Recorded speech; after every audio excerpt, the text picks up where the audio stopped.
Bonjour à tous, aujourd'hui on se retrouve pour une nouvelle vidéo pour répondre à la question suivante, le Bitcoin est-il une crypto-monnaie stable? Quelle est la crypto la plus stable? Le Tether, USDT, est la crypto-monnaie la plus stable appelée stablecoin. C'est celle qui génère le plus de volume sur le marché. Quels sont les principaux stablecoins? Tether, USD Coin, Binance USD. Pourquoi le Bitcoin est instable? Celui-ci est une crypto-monnaie dite instable. En effet, il peut chuter à n'importe quel instant. Étant trop instable, il est impossible pour l'instant de faire du commerce avec. De plus, le fait que les personnes en ayant ne les utilisent pratiquement que pour effectuer des échanges contre des dollars ou encore des euros, cela contribue à son instabilité. Il serait préférable de s'en servir pour l'achat de services ou biens afin de fluidifier la circulation et l'aider à se stabiliser. La majorité des personnes ne savent pas et ne comprennent pas l'utilité d'avoir une sorte de porte-monnaie virtuelle. Elles ont peur que celui-ci ne soit pas assez sécurisé, mais surtout que, du fait qu'il soit en ligne, elles pensent qu'à tout moment, leur portefeuille peut disparaître et elles perdraient leurs informations et leurs données.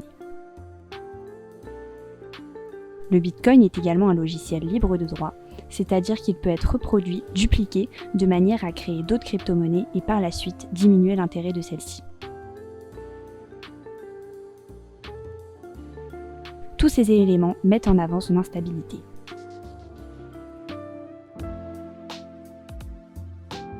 Quel est l'intérêt des stablecoins? L'intérêt est avant tout de permettre aux utilisateurs d'effectuer des conversions instantanées de certaines de vos crypto-monnaies en actifs, ce qui permet de garder une valeur fixe face au dollar. Les stablecoins permettent également de lutter contre l'instabilité du marché de la crypto-monnaie. Ils facilitent les transferts d'actifs à faible coût, mais surtout sans enlever de leur valeur. En détenir permet aussi d'avoir un pied dans la DeFi et donc de générer des intérêts puisque les plateformes de DeFi offrent des rendements supérieurs aux banques traditionnelles.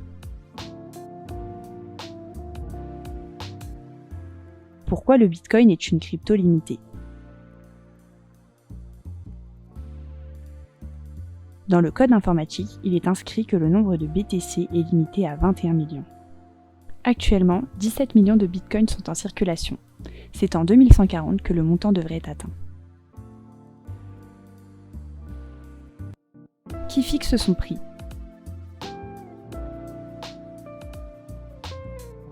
Celui-ci n'est fixé par aucune institution, il est uniquement fixé par le prix que les acheteurs seraient prêts à payer dans une période donnée, autrement dit par l'offre et la demande.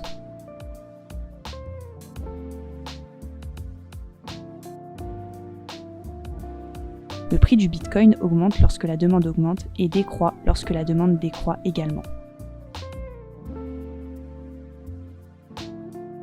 Comme vu précédemment, son prix est encore instable pour le moment, mais au fur et à mesure des années, il devrait se stabiliser en même temps que son marché.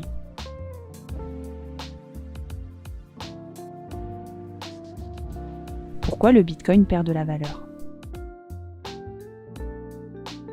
Étant influencé par l'offre et la demande, il est normal que dû aux aléas boursiers, celui-ci connaisse quelques fluctuations.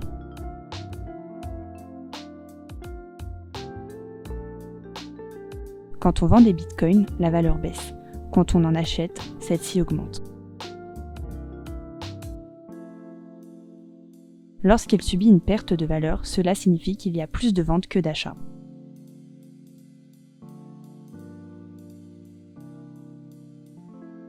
De plus, suite à une décision de la Réserve fédérale américaine et la Banque centrale européenne, afin de lutter contre l'inflation, les taux d'intérêt ont augmenté sur le marché des cryptoactifs. Est-il intéressant d'investir dans le Bitcoin? Il est intéressant d'investir si l'on souhaite pouvoir entrer dans le monde de la crypto et de la blockchain.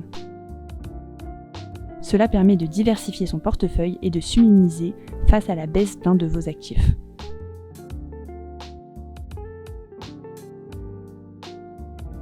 Où investir dans le Bitcoin?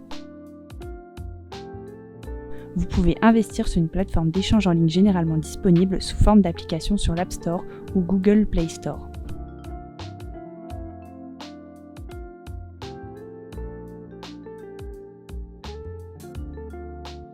Les plus connus sont Coinbase, Crypto.com et Binance.